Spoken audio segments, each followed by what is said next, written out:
అందరికీ నమస్కారం.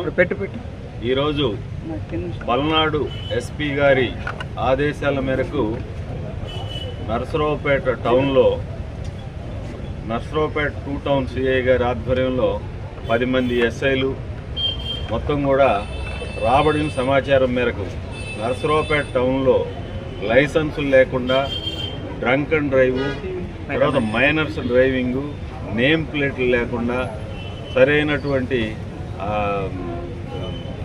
డాక్యుమెంట్స్ లేకుండా తిరుగుతున్నవి, గంజాయి కూడా తాగి తిప్పుతున్నట్టు కూడా సమాచారం రావడంతో ఈ రోజున 5 గంటల నుంచి 7 గంటల వరకు మరి స్పీడ్గా చెక్ చేయడం జరిగింది.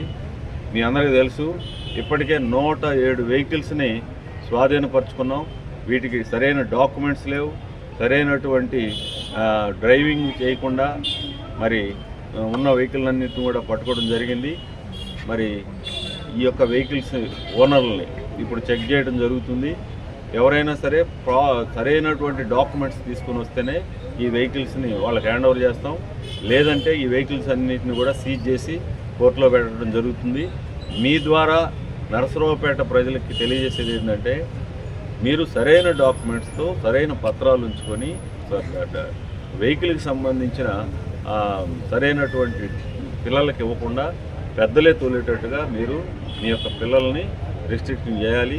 అదేవిధంగా టౌన్లో తాగి కూడా డ్రైవింగ్ చేస్తూ ఉన్నారు. అదేవిధంగా కొంతమంది గంజా సేవించి కూడా చేస్తూ ఉన్నారు.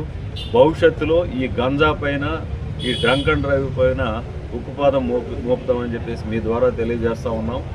కాబట్టి భవిష్యత్తులో ఇలాంటి లేకుండా నరసరావుపేట టౌన్లో సక్రమంగా డ్రైవ్ చేస్తూ వాకర్స్కి కానీ లేదా ప్రజలకు కానీ ఇన్కన్వీనియన్స్ లేకుండా ఈ యొక్క డ్రైవింగ్ ఉండాలని చెప్పేసి మీ ద్వారా తెలియజేస్తూ ఉన్నాను.